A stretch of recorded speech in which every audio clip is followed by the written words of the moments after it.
Good day, and welcome to the STORE Capital Third Quarter 2020 Financial Results Conference Call. All participants will be in listen-only mode. Should you need assistance, please signal a conference specialist by pressing the star key followed by 0. After today's presentation, there will be an opportunity to ask questions. To ask a question, you may press star, then 1 on your touch-tone phone. To withdraw your question, please press star, then 2. Please note this event is being recorded. I would like to turn the conference over to Lisa Mueller. Please go ahead. Thank you, operator, and thank you all for joining us today to discuss STORE Capital's third quarter 2020 financial results. This morning, we issued our earnings release and quarterly investor presentation, which includes supplemental information for today's call. These documents are available in the investor relations section of our website at ir.storecapital.com under News and Results, Quarterly Results. On today's call, management will provide prepared remarks, and then we will open the call up for your questions. In order to maximize participation while keeping our call to an hour, we will be observing a 2-question limit during the Q&A portion of the call. Participants can then re-enter the queue if you have follow-up questions.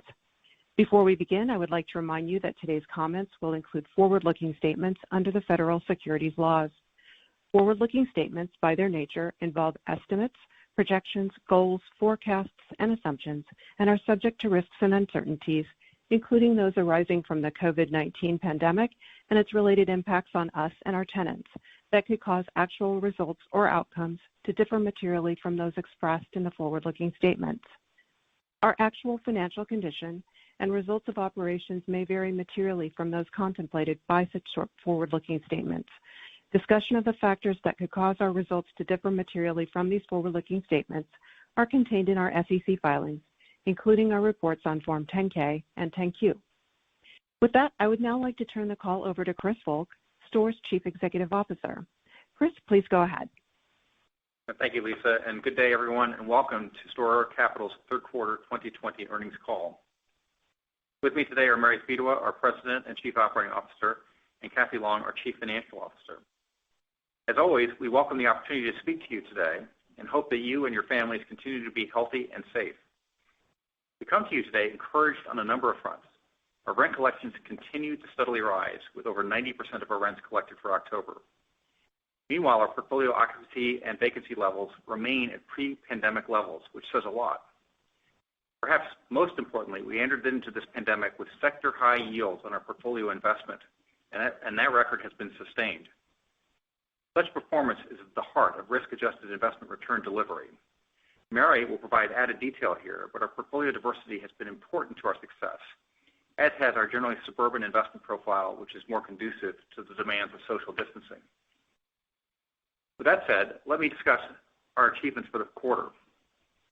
Our portfolio remains healthy with an occupancy rate of 99.6%, and with the plurality of our net lease contracts rated investment grade and quality based upon our STORE Score methodology.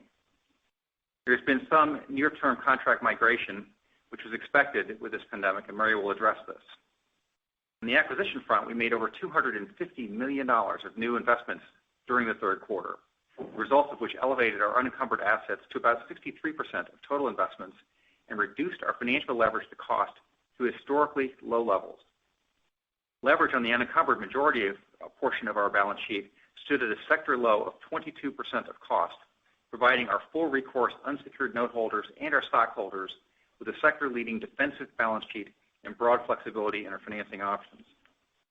STORE's unencumbered asset leverage is lower than most any public REIT I know of, irrespective of corporate credit rating. Now, as I do each quarter, here are some statistics relevant to our third quarter investment activity. Our weighted average lease rate for properties acquired during the quarter was 8.3%. The average annual contractual lease escalation for investments made during the quarter was 1.9%, providing us with a gross rate of return, which you get by adding the lease escalations to the initial lease rate, of about 10.2%. Presently, we're not employing leverage on our new investments, instead electing to maintain a more conservative posture in these less certain times. However, were you to incorporate our customary corporate leverage in the area of 40%, our levered investor return would approximate 14%, with net returns after operating costs at about 13%. Our historic investor returns and outperformance from STORE and successful predecessor public companies have been mostly driven by a robust business model, which is why we take the time to disclose investment yields, contractual annual lease escalations, investment spreads to our cost of long-term borrowings, and our operating costs as a percentage of assets. These are the four essential variables that enable you to compute expected investment rates of return. The weighted average primary lease term of our quarterly new investments continued to be long at approximately 18 years. As I did last quarter, I would like to note that our weighted average portfolio lease term has remained at about 14 years since 2015. Moreover, we are highly defensive with less than 4% of our primary lease terms maturing over the next 5 years, which is far and away the lowest I'm aware of amongst our pure public net lease companies. A major reason for this important contract attribute is that we are constantly extending lease terms as we add new investments into existing master lease arrangements. Given an economically fragile environment, our lack of near-term lease maturities is definitely a good place to be. Another desirable attribute of our net lease portfolio is the growing percentage of our multi-location contracts that are subject to master leases. Since 2015, that number has grown from 73% to 89% in 2018 and is now 93% today. The long-term result of all this work, we believe, will be a further reduction in eventual lease renewal risk. Perhaps most important is an elevation of interest alignments, which stands to be meaningful, especially in less certain moments like this. Alignments of interest have been extremely important in working constructively with our tenants during this disruptive period. The median post-overhead unit-level fixed charge coverage ratio for assets that were purchased during the quarter was 2.4 to 1. The median new tenant Moody's risk credit rating profile was B1, and if you incorporate the potent contract level fixed charge coverages and the median new investment contract rating or STORE score for investments was much more favorable at Baa3. Our average new investment was made at approximately 75% of replacement cost, and all the net lease investments made during the quarter were required to deliver unit-level financial statements. Here, we continue to be the net lease sector leader, with substantially all of our properties required to deliver us unit-level financial statement reporting. This is critical to our ability to evaluate contract seniority and real estate quality, and has been essential to our ability to quickly assess our tenants' ability to pay rent, which is especially important at times like this. Importantly, during this past quarter, we announced a number of corporate structural and leadership changes. On the structural side, we took the step to fold our credit department into our portfolio management department. By way of some background, we chose to create a separate portfolio management group when we started STORE. At our two prior successful publicly listed net lease companies, portfolio management activities have been shared amongst various departments. We felt that this activity should be elevated, and it has indeed played a key role in our sector-leading annual asset sales, our sector-leading portfolio diversity, and in the contract quality monitoring that we've been consistently delivering to you. During this pandemic, our portfolio management team has been at the center of much of our rent collections activity, and their fingerprints are solidly imprinted on our performance. Given the high level of credit evaluation skills embedded within this activity, we made the decision to consolidate our credit-centric team members under a single roof. Importantly, in concert with this change, Mary Fedowa was elevated to president of STORE Capital. We also made a few other organizational changes that Mary will discuss. I have worked with Mary since 2001 when she was instrumental in the integration of our earliest public company, Franchise Finance Corporation of America, into GE Capital, where she had an impressive career. Later, I invited her to join me at our second public net lease company, where she was a leader in business development. As we were conceptualizing STORE in 2010, I called on Mary to see if she would be interested in joining our efforts to start this company by heading our business development team. She moved to Arizona from North Carolina to co-found STORE, later being added to our board of directors and eventually serving with distinction as our chief operating officer. So this will be Mary's first of many quarterly conference calls as our president, and I'm proud to turn this call over to her. Thank you, Chris, and hello, everyone. I'll begin with our acquisition activity. During the third quarter, we invested $251 million in real estate properties at a weighted average cap rate of 8.3%. Our investments were spread across 23 transactions with an average transaction size of less than $11 million. And our tenants' average revenues have remained consistent at over $800 million. We added 13 new customers and closed the quarter with more than 500 customer relationships in our diverse and granular portfolio. With strong tenant collaboration and active portfolio management, we have continued to keep the absolute number of vacant assets consistently low, and this quarter was no exception, with only 11 of our more than 2,500 properties vacant and not subject to a lease. During the quarter, we sold 18 properties, which had a total acquisition cost of $49 million. 3 of these were opportunistic sales and resulted in an 18% gain over cost. 8 were strategic sales to reposition our portfolio and were sold at prices very close to our original cost. The remaining 7 properties were part of our ongoing property management activities and resulted in a 70% recovery of costs. Over the past 4 years, we have sold about $1.2 billion worth of real estate, reflecting a high level of liquidity for our granular assets. In addition, we have been able to recycle the cash from our sales at accretive yields. Diversity and granularity have been a hallmark of STORE's business model from the start, and the portfolio continues to be well diversified. As of September 30th, our portfolio mix by sector was 63% in the service sector, 19% in experiential and service-driven retail businesses, and the remaining 18% in manufacturing. Sector diversity has definitely been helpful in 2020, with strong performances from our retail and manufacturing real estate investments, as well as geographic diversity with much of our exposure centered in communities that facilitate social distancing. In addition to our sector and geographic diversity, we also have strong customer diversity, with no single customer representing more than 3% of our annual revenues. Fleet Farm remained our largest customer, representing just 2.7% of base rents and interest. The concentration of our top 10 customers has continued to decline over time and currently represents just 16.8% of base rent and interest, down from 18.5% in 2018.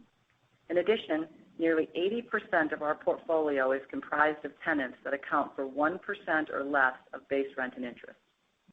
We entered the fourth quarter with a strong pipeline of opportunities, which allows us to continue to be highly selective and opportunistic in making new investments. Our deal flow ownership means that we rarely buy assets having existing leases, which is reflected in our low level of real estate lease intangibles. Just as importantly, our direct pipeline ownership enables the realization of elevated comparable lease yields. As Chris mentioned, we had anticipated some short-term migration in our contract ratings due to COVID, and that is reflected in our most recent collection of tenant financial statements. Our contracts rated investment grade, as determined by our STORE Score analysis, declined from 71% to 61% of our portfolio. 94% of this decline is directly related to COVID-sensitive industries. As we move out of the pandemic, we fully anticipate that our STORE Scores will gradually revert to historic levels. Our tenants came into the pandemic with material margins for safety, which is the important thing. When we include the benefit of the second quarter rent deferrals, the unit level fixed charge coverage ratio held constant at 2.1 times. It is important to note that we've managed real estate portfolios across many market cycles, and we built STORE with several margins of safety.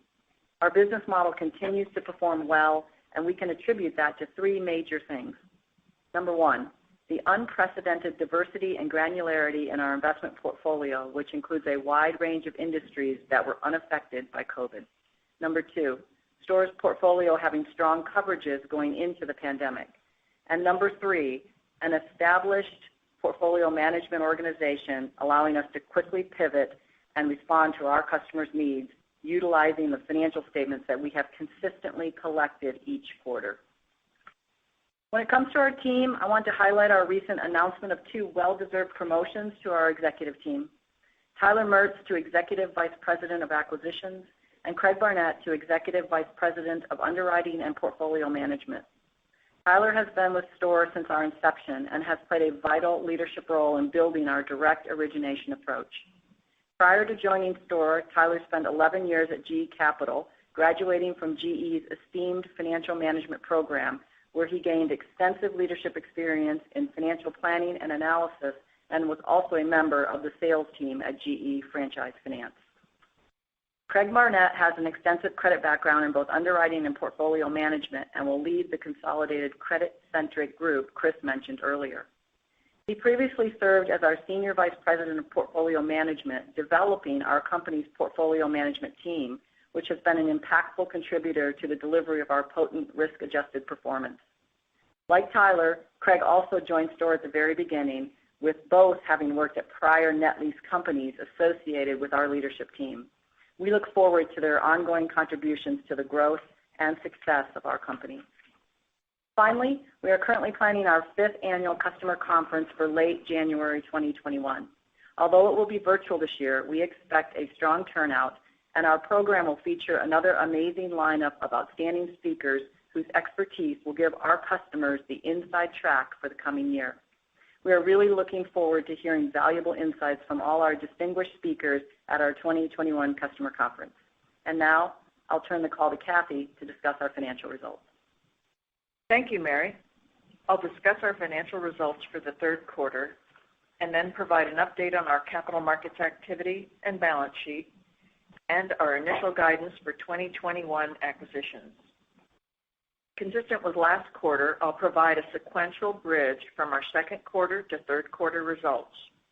All other comparisons discussed on today's call will be year over year. Our third quarter revenues increased 2% from the year ago quarter to $175.2 million, driven by growth in our real estate portfolio offset by the impact of the pandemic. Sequentially, third quarter revenues increased $6.9 million, reflecting a recovery in rent levels as re-tenanted properties began to reopen, and the positive contribution from net acquisition activity. Taken together, these factors resulted in almost a half-cent per share increase in sequential AFFO. Lower interest expense from the paydown of our revolver and lower property costs contributed another 2 cents, resulting in an overall increase of about 2.5 cents in AFFO per diluted share. We granted rent deferrals of approximately $15 million during the third quarter, which is down significantly from $40 million in the second quarter. At September 30th, COVID rent receivables stood at $50 million. This represents year-to-date rent deferrals of approximately $55 million, net of reserves of $4 million, and approximately $1.3 million of repayments. Rent deferral repayments were generally scheduled to begin no earlier than the fourth quarter, so some of the payments we received in the third quarter were from tenants who repaid their deferred amounts early. Now turning to expenses. Interest expense increased by $2.8 million from the year-ago quarter, reflecting both the debt we issued under our master funding program last November and the higher interest expense we incurred in the quarter from maintaining excess liquidity on our balance sheet. By September 30th, we had fully repaid our revolving line of credit, and the entire $600 million is available to fund future acquisition activity. Property costs for the third quarter were essentially flat year over year at $3.3 million. G&A expenses increased by $1.2 million from the year-ago quarter, primarily due to executive severance expense. As a percentage of our average portfolio assets, G&A expenses, excluding the impact of non-cash equity compensation and severance expense, declined to 43 basis points from 49 basis points a year ago, reflecting decreased acquisition-related expenses on lower acquisition volume, along with reduced travel-related costs. During the quarter, we recognized an aggregate $2 million impairment provision on 3 properties we're likely to sell. AFFO for the third quarter increased to $119 million from $116 million a year ago, driven by our portfolio growth. On a per-share basis, AFFO was 47 cents per basic share and 46 cents per diluted share, down from 50 cents a year ago. We declared a third quarter 2020 dividend of 36 cents per share, which was paid on October 15th to shareholders of record on September 30th. This was a 2.9% increase from the prior quarter's dividend, reflecting confidence in our outlook and representing a payout ratio of approximately 78% for the quarter. Aggregate cash rent and interest collections for the third quarter totaled 87% and rose to 90% in October. This represents a market increase from the 74% collected for the second quarter.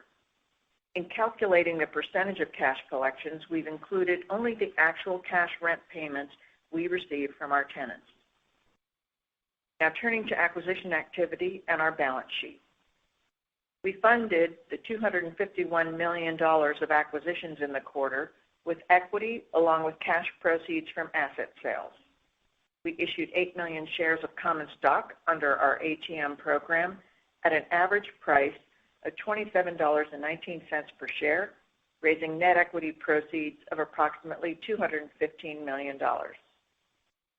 We entered the fourth quarter with approximately $144 million in cash and full access to our credit facility. At September 30th, we had approximately $3.6 billion of long-term debt with a weighted average maturity of 6.2 years and a weighted average interest rate of 4.3%. Our leverage remains low at 37% on a net debt to portfolio cost basis, and we have no significant debt maturities until 2024. Year to date, we've closed $526 million of net acquisitions and are on track to reach our target range of $625 to $750 million for 2020. Based on our current acquisition pipeline, we're providing initial guidance for 2021 acquisition volume in the range of $1 billion to $1.2 billion net of anticipated sales. And now I'll turn the call back to Chris. Thanks so much, Kathy. As is usual, and before turning this call over to the operator for your questions, I'd like to make a few brief comments. First, as we have done in our investor presentation over the past 2 quarters, we have included added disclosure addressing the impact of the COVID-19 pandemic. With 8 consequential months having passed since the initial general business shutdown in early March, and with new data raising our knowledge monthly, we know much more now than we did then, giving us greater ability to illustrate portfolio trends and greater abilities to be predictive. Our data shows that our rent collection rate is tied to the ability of our tenants to conduct commerce and to be open for business. This, together with frequent assertions by political and scientific leadership that a vaccine to address this pandemic is near, give us cause for optimism. Certainly, when it comes to our expected real estate investment activity for 2021, Kathy has provided initial guidance. Historically, we have offered future year earnings guidance during our third quarter earnings call. This year, we are deferring such guidance until our year-end earnings call in early 2021, at which time we believe that we will be able to offer 2021 performance guidance with greater comfort and foresight. Until then, we plan to continue our practice of providing you with monthly portfolio performance updates. Finally, I'd like to make a brief comment on our dividend. When the COVID pandemic resulted in the closure of much of the U.S. economy in March and April, we had no way of knowing how this would impact our portfolio and for how long. We had never conceived of such a scenario. The answer is the trough month for us approximated 70% cash collections, rising rapidly from there. So we maintained our dividend in the second quarter, knowing that it was not fully covered by quarterly cash flow because we saw the trend in rent collections. That trend resulted in a third quarter dividend payout ratio of about 78% on an AFFO per share basis, or about 86% on a cash basis, with our optimism reflected in a meaningful quarterly dividend raise, making STORE just one of 31 REITs to raise its dividend since the onset of this pandemic. If we look towards 2021 and include our expected rent deferral collections in our cash dividend payout ratio computation, we believe that our 2021 payout ratio on a cash basis will begin to trend towards our historic levels. Our internal expectation is that we will be able to be in the area of our former low payout ratios and high dividend protection in 2022. Making this happen has been a full team effort, and so we give a shout out to all of our STORE team members who have committed themselves to an amazing job on behalf of our shareholders, customers, and other stakeholders. As our economy turns around in 2021 and beyond, many of the jobs created will be created by middle market and larger companies that comprise our target market. And such companies are generally regional or national leaders that stand to benefit from elevated market shares as we begin to look backward on this pandemic event. Collectively, our customers operate out of approximately 36,000 locations and employ approximately 2.5 million across more than 110 fundamental industries. STORE will be there to provide needed real estate capital, and we are proud to play a role in our collective economic betterment. And now I'd like to turn the call over to the operator for any questions. Thank you. We will now begin the question and answer session. To ask a question, you may press star, then 1 on your touch-tone phone. To withdraw your question, please press star, then 2. If you are using a speakerphone, please pick up your handset before pressing the keys. We do ask that you limit yourself to 2 questions. At this time, we will pause momentarily to assemble our roster.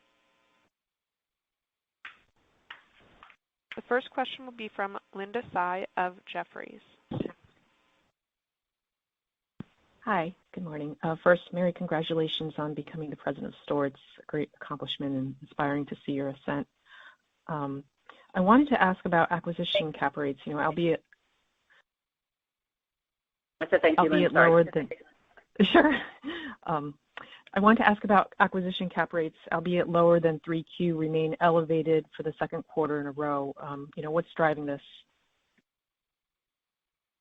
So, hey, thank you again, Linda. So let me talk about the market in general, and maybe this will shed some light, and then Chris will add some comments as well. So we are seeing some cap rate compression overall in general, and I believe that our cap rates will go back to more pre-COVID levels.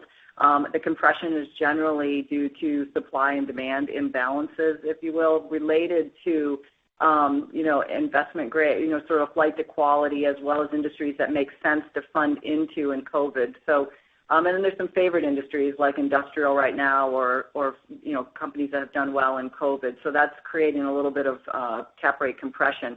As you know, our model is to call directly on customers. We have a pipeline full of customers that we've been doing business with for a long time. So it's not a perfect market out there. And you can create cap rates and your deal flow yourself if you're out there knocking on doors to do that. So in general, we have a really nice pipeline. We're seeing gradually seeing improved deal flow, but we do see the compression out there as well, and expect we'll go back towards cap rates that were pre-COVID.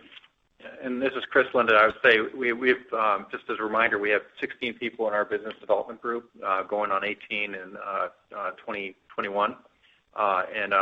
Having that number of people and having that coverage makes a huge difference. If you can remove brokers from the equation and whatnot, it gives you room for added cap rates. And then one other item is that to Mary's point, you're seeing flight to quality in terms of, or flight to perceived quality, because I won't necessarily say I agree with all this, but flight to perceived quality with respect to chasing after investment grade tenants. There's been a lot of that. A lot of chasing of industrial assets, especially if they're industrial assets in major MSAs. You've seen some of that. And then if they're going after bite-sized properties, like smaller, there's also been sort of a chase after smaller assets. And so, what we've always done has been value investors. We're picking our spots. So part of it's direct originations, and part of it is also being a value investor mindset, which we've always brought to the table. Thanks for that color. And just as a follow-up, in terms of the third quarter acquisitions, what was the composition of industries?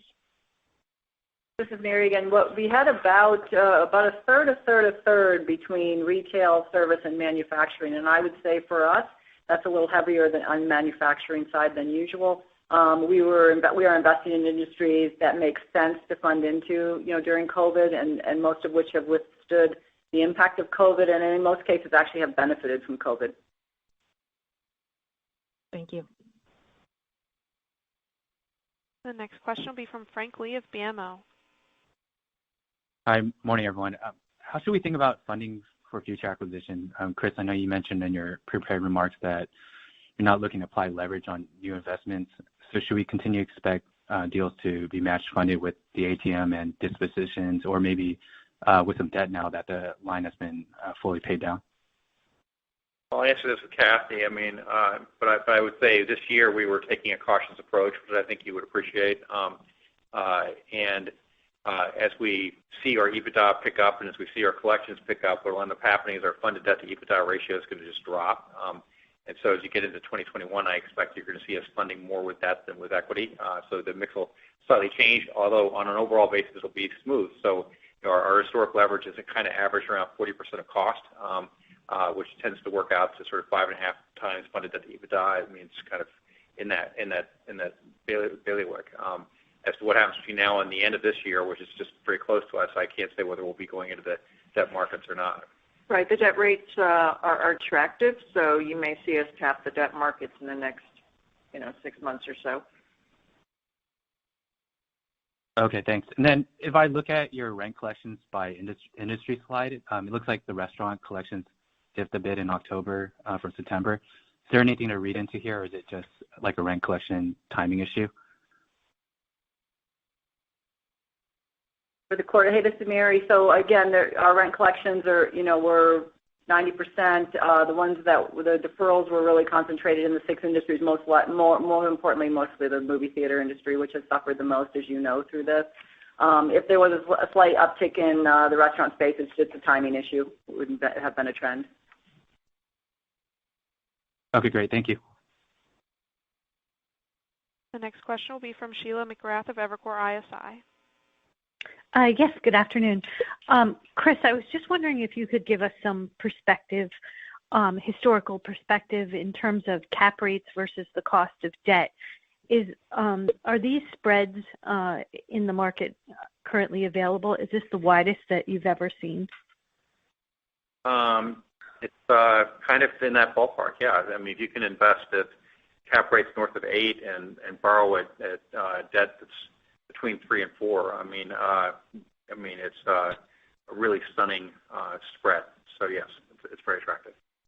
And does that make you want to be a little more aggressive on investment volumes in the near term? We're being attentive to the marketplace. I think that we're ramping up to sort of pre-COVID levels in terms of where our acquisitions pace was running. So, year to date, we're obviously going to be falling far short of that. And really, we've been running kind of at half speed for a while. But you can see that this last quarter, third quarter, we kind of we're ramping up. So we were doing close to $100 million a month. Normally, we were doing reasonably over $100 million a month. Q4, we hope to ramp up further, and then certainly Kathy's given guidance for next year for 2021, which is definitely in the $100 million a month range, and that's on a net basis, by the way. So we're always selling off assets, and we disclose kind of net numbers. Okay, thank you. Thank you. The next question comes from Spencer Allaway of Green Street. Thank you. This is Harsh filling in for Spencer. You spoke a little about rent collection and collections over different industries. Can you talk a little bit about the deferrals granted, and if there have been any of those that have been renegotiated, such as to extend the payback period? I'm not sure we got all of the question. We heard part of it about the payback period. Could you repeat the question itself? Yeah, I was just asking if you can talk a little bit about the deferrals you have granted and if there have been any renegotiations on them. Were there any renegotiations on the deferrals that we granted? Yeah, this is Mary. So for many months now, we've had actually no new requests for deferrals. We have had customers in the highly impacted industries come back and having to extend a little bit of deferral from them. If you look at our overall portfolio, you will see that we have only given 2.5 months on average of rent deferral. And even in our highly impacted industries, we have given less than 3 months of deferral. We have tailored terms for them to be able to pay back depending on the industry. Someone may have 3 months, someone may have 6 months, but overall, the amount of deferral has been inside of 3 months of rent. And again, no new deferrals requests in a long time. Is that helpful? Yep, that is helpful. Thank you. And then you commented on total rent coverage and said that it's pretty much in line with what you've seen pre-pandemic. But a little more broadly, how has rent coverage fared on some of the larger retail subcategories like restaurant, education? You're asking how the coverages are with certain of our larger sectors like restaurants and early education? Yes. So overall, like I did mention, so we recently received financial statements that had 1 quarter of COVID impact in them. So we received June financial statements for most of our tenants. If you look at those financial statements on a trailing 12-month basis and you actually give our customers that we gave deferrals to the benefit of those deferrals, they're covering consistent with what they did pre-pandemic. So I would say both in the restaurant space and the early childhood education, you will see those exact trends as well, and both of which had really healthy coverages going into the pandemic. That's very helpful. Thank you so much. You're welcome. The next question comes from Todd Thomas of KeyBanc Capital Markets. Hi, good morning. This is Ravi Vaidya on the line for Todd Thomas. I wanted to ask you, can you please share the cap rate for the 18 assets sold in the quarter? And going forward, how should we think about dispositions in 4Q and 21 from a modeling standpoint? Over the past couple of years, about 4 to 5% of the portfolio was sold. Is that an appropriate run rate for 21? Yes. Well, this is Kathy. I'll start with that last question. Yes, it ranges from 3 to 5% of the beginning balance of the portfolio is normally sold during the year, just as a normal part of our process of going through and reviewing the portfolio and rebalancing it. So if you kind of use a range of 3 to 5%, that would be appropriate for 2021 as well. And then this is Chris, and I'll say that from a disclosure perspective, we don't disclose sale cap rates on a quarterly basis. We do it once a year on an annual basis. And there's a slide that does this, by the way, for 19, 18, and 17. So you have it for 3 years. And actually, we could put in 16 too, because we started actively selling assets in 16. If you look at the 4 years worth of sales we've done, we've sold north of $1.2 billion worth of assets, which is probably the most in the peer set, which demonstrates not only the liquidity in the markets that we are addressing, but also shows that we've been pretty good about buying properties right, because our ability to reinvest or recycle the cash into new assets has, in every single one of those 4 years, been accretive. So we've been buying assets at cap rates higher than when we've been selling assets. So it's getting you another 35 basis points of internal growth, which is important. And so we do the math for you in terms of how it gets there. For 2020, this may be the first year we aren't able to recycle into internal growth, but it's too early to say yet. To date, we've been selling assets net losses, which Mary has shown you on the slide there. It's in the deck. And we have not done that many opportunistic sales. But we do have a lot of people wanting to buy assets, and we are seeing a lot of liquidity and demand in the marketplace. And you can tell that from calls that you've been listening to from peers and other companies where they've been talking about scarcity of product in the marketplace.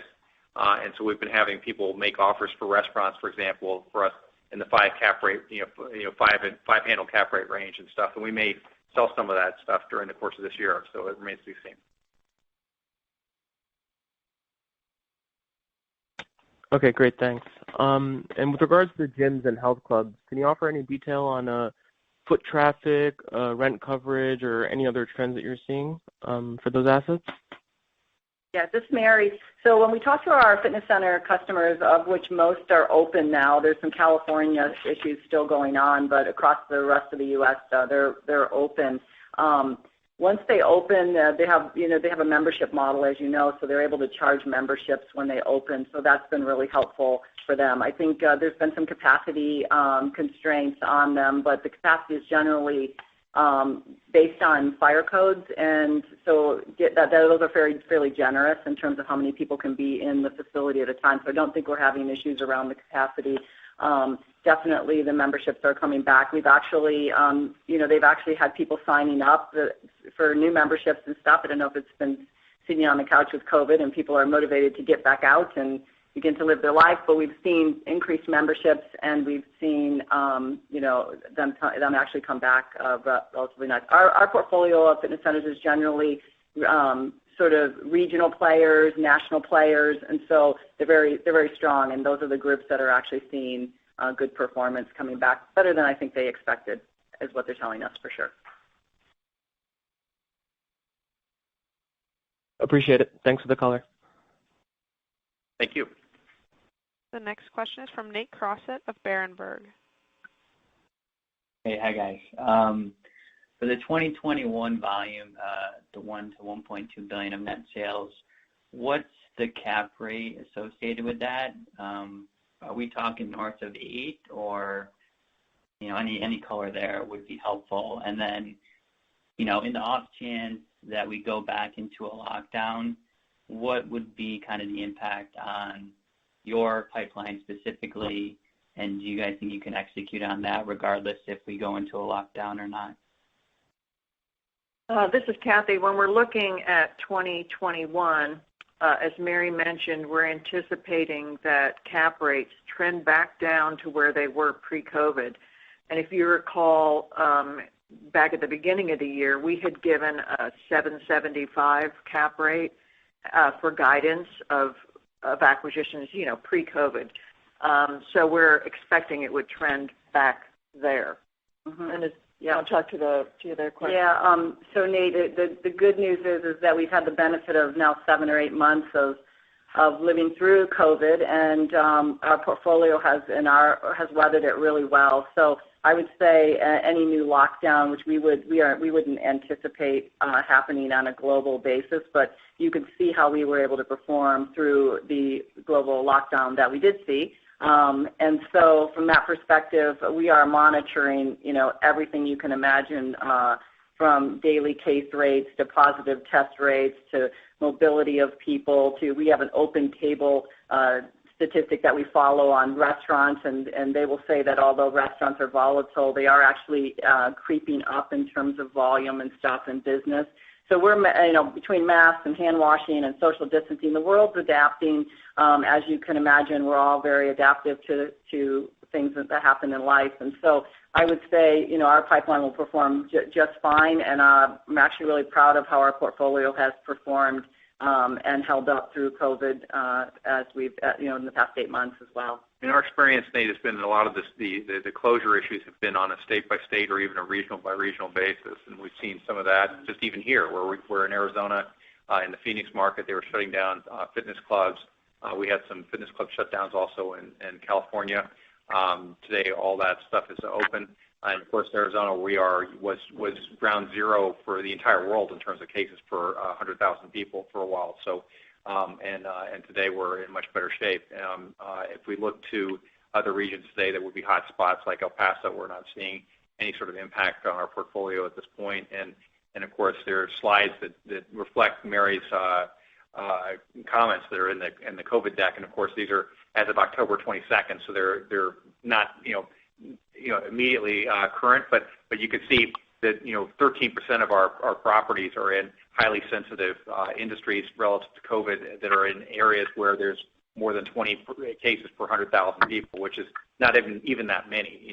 So it's so I think right today we feel pretty confident about where we are and that we can withstand the issues. And of course, the other thing I would point out is that about 60% of our tenants operate across multiple states, and so because they operate across multiple states, they're able to, be strong regional and national players, and if one market shuts down, they're operating in other markets too. Okay. Just curious on the movie theaters, are there any other use cases for the ones in your portfolio? Worst case scenario there? Say that again. For the movie theaters, what was the question? Just worst case scenario. Are there other use cases for those assets? I don't know, maybe industrial or distribution. Just trying to think about the worst case. Yeah. Oh, yeah, sure. Yeah, for sure. They can be used for other things as well. They are pretty generic buildings. We sold a theater this last quarter, and it's being used for an Amazon distribution. Yeah. So the answer is yes. There are other uses for them. But I would say to you, first of all, theaters are 3.9% exposure, so they're not that big of an exposure for us in the first place. Secondly, we know what all the unit level numbers are because we get all the financial reporting, and we feel pretty confident in most of the theaters that we own. And third, the movie theater business did $42 billion in revenues in 2019. You just can't stream $42 billion, so it's just not going to happen. So the studios really need it. And finally, our average investment in movie theaters is like $9 million a theater, so we're not really in them. For a lot per theater or a lot per screen. I mean, we've been very judicious in the amount of money that we've spent on a location-by-location basis. Mm-hmm. And their issue actually, Nate, as you know, has been product too. It's like getting that product out there to them. So they're open. Yeah. You've got over, most of ours are open, over 85% are open, but they need some product. Yeah. So if you look at a movie like Tenet, which was a disappointment in terms of how it opened in the United States as kind of an experiment, I guess, during COVID. In Europe, I think Tenet did $250 million in revenues. I mean, so it's people will go to theaters if they feel comfortable, and there's some, candidly, there's just some industries, and theaters is probably one of those industries where you're just not going to get back to normal until there's a vaccine. I mean, and there's nothing you can do about that. I mean, it just is what it is. So, which means that you're not going to be at the 100% collection rate, right away. I mean, it's going to bleed up there. So. Okay, thank you. And the last question will come from John Massocca of Ladenburg Thalmann. Good morning. Morning. Good morning. So maybe touching on the theaters a little bit more, how should we think about where those are in terms of how they're accruing on a rent basis? I mean, is most of that bucket on cash accounting at this point? Just given maybe what some of the other peers are doing, I'd be interested to know, where those sit from cash accounting and maybe a receivable reserves perspective. Hi, this is Kathy. So, we do normally have a process to go through and determine who we would put on cash accounting, and it is related to whether or not they're making payments as agreed and things like that. Importantly, as we went into the pandemic, we immediately pivoted our internal team, and the credit monitoring group was really the group that led the charge here, where they received the quarterly financial statements for each of our tenants. So they understood very well the tenant's financial position, what industry they were in, what challenges that industry would have. And all of the deferrals that we created were tailored to that particular tenant. So it was a one-by-one. In other words, there wasn't like just one rent deferral program we had and we just put it on everyone. Every single tenant had their own unique program that fit them. And so if you have tenants who are not paying in accordance with that program, that would be one trigger to move them to cash accounting. And if we had some tenants where we came to no resolution, where they weren't paying and we had no resolution, we would also put them on cash accounting. But that group was very, very small because we had very few that were not resolved. So, I hope that helps. Yeah, so one of the big things that I think where STORE stands out through all this is that we were able to reach documented resolutions last quarter with 90% of the tenants that needed the deferral agreements. And by the way, the ratio is pretty much the same this last quarter. So that means that you, from an accounting perspective, you're able to really kind of understand what you can accrue, what you can't accrue, and then you have the 10% where you don't have the resolution, and all that 10% is on cash accounting, right? I mean, you can't accrue for stuff you don't know, so we've not done any accruals for anything unless we have a document behind it. I guess, how does that theater bucket kind of get sliced between those three areas, I guess? Which three areas? Well, I'm just thinking people who either haven't come to a resolution and therefore are on cash accounting, people that are on cash accounting for some other reason, and people who you've come to an agreement with them and therefore you're accruing their rent. Right. So you have basically the people that you don't have a resolution with, they're on cash accounting. Then you have people, you always have work in process. So we have a certain number of vacancies that happen every day. Those guys are, those people are all on cash accounting. And then finally you have the people you have resolutions, and there you book a receivable, but then you also book a reserve against the receivable. So you're trying to be conservative on that because you can't book a receivable without booking a reserve. Right. And recall that there are scenarios where we have a resolution with someone, but because of the way the resolution is structured, you can't really report the revenue right away. So, for example, if someone had percentage rents that they were going to pay or something, you wouldn't report those percentage rents until they got over the threshold where their percentage rents were due. And some of them might have been where you gave somebody a month off, say in September, and they were going to pay you percentage rent all during 2021. Well, obviously I can't report that revenue now. So they would be an example of somebody who would be in that bucket. Okay, but maybe just stating this a different way. I mean, I guess if I think about that 3.9% of listed base rent that is theaters, how much of that is flowing through revenue today? Is it all 3.9%, or is there kind of a haircut in terms of what's actually in that top line number? No, there would be a haircut, right? So we have deferrals. Okay. We have deferrals. Even with the deferrals, and as Chris mentioned, we have reserves against the deferrals, but we would have very few theaters unresolved, if any, today. We have agreements with all of our theaters. And so basically what you've got is today you have virtually everything we have open. But our rent collections for October were 90%, right? So, and the reason it's 90% is because, and you see this in some of the charts that we give you, is that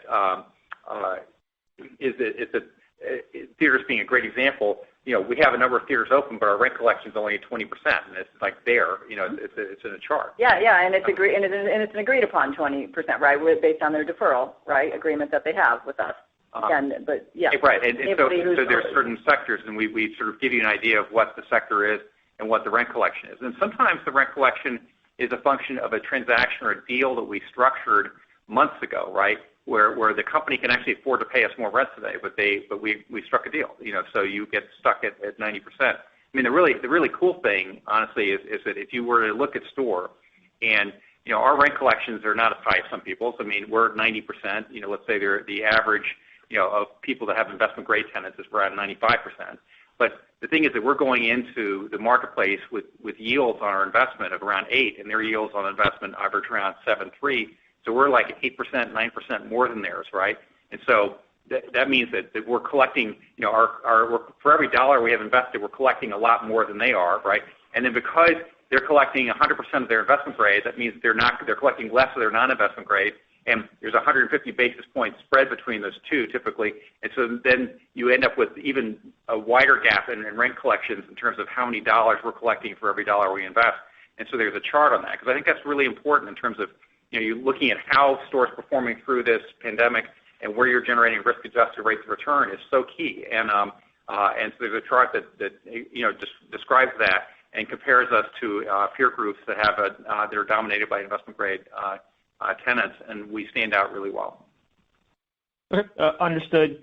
And then maybe on the investment side, just some of the comments you made earlier. I mean, are you seeing kind of opportunities maybe for these larger square foot properties where, for whatever other reason, competitors are staying away from them? And is that a place where maybe you could kind of sustain some of these higher yields as we get into a more competitive environment? And maybe are there other kind of maybe differentiated, beyond your core differentiated investment thesis, but I'm thinking more on a property type level, where some of the more COVID impacted. Good.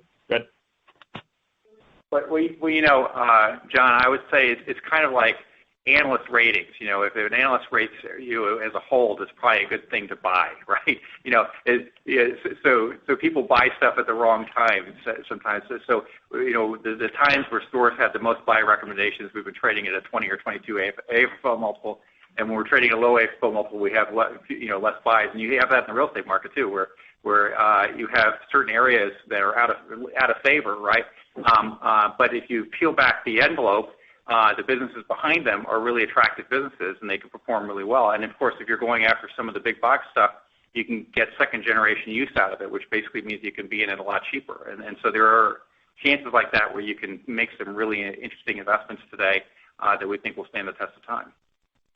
Yeah, and I agree. Hey, John, just real quick, this is Mary, but our process hasn't changed, right? We have a very disciplined process. We're pure play and profit center real estate. Our team is out there, calling directly on customers, and we're making investments in a very disciplined way, underwriting, as we always had. and keeping very disciplined to all our table stakes and so on. So I would say that Chris is correct. In times of market disruption, there are opportunities, and we need to be mindful of all of that. But the bottom line is that we are running a business for the long term here, and that we are very consistent and disciplined in how we are building it. This concludes our question and answer session. I would now like to turn the conference back over to Chris Falk for any closing remarks. And thanks everyone for attending the call today. So Mary, Kathy, and I are going to be around for any follow-up questions that you've got. Given that we're always working remotely, we're not seeing a lot of you as you normally would during periodic conference events. But during the remainder of the year, we're planning on virtually conducting a few non-deal roadshows. So if you are interested in non-deal roadshows or investor presentations and being included in this outreach, feel free to call us. And meanwhile, we and other store leaders, so the three of us and other store leaders, plan to be at the virtual REIT Week that's going to be on November 17th and 18th. And again, if you want to be included in the meeting schedule, just let us know. Otherwise, have a great day, and thank you very much for attending.